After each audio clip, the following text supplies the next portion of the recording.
So I'm going to be signing a national emergency. President Donald Trump on Friday made good on a threat to declare a national emergency at the U.S.-Mexico border, circumventing Congress in a bid to tap billions of dollars in federal funds for a wall along the nation's southern border.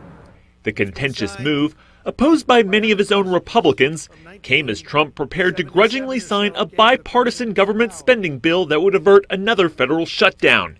But it does not include the $5.7 billion in wall funding he had demanded. Well, I got $1.4 billion, but I'm not happy with it. White House Chief of Staff Mick Mulvaney said the administration had identified roughly $8 billion already in government coffers that could be used for the wall.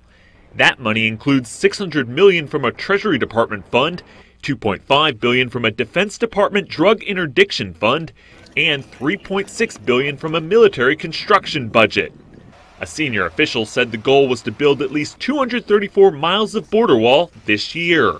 The emergency order drew fierce criticism from a host of lawmakers on both sides of the aisle, who cited Congress's power over the nation's purse.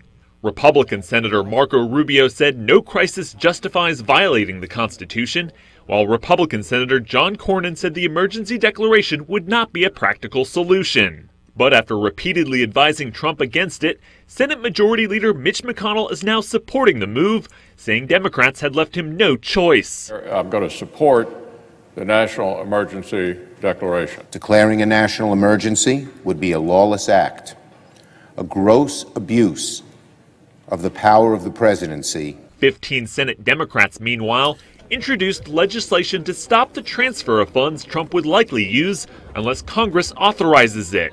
Trump acknowledged the move faces a tough battle ahead in the courts, but predicted the Supreme Court would ultimately side with him. It's a great thing to do because we have an invasion of drugs, invasion of gangs, invasion of people, and it's unacceptable. Trump is making the emergency declaration in the face of statistics showing illegal immigration on the southern border is at a 20-year low, and that most drug shipments are smuggled through legal ports of entry.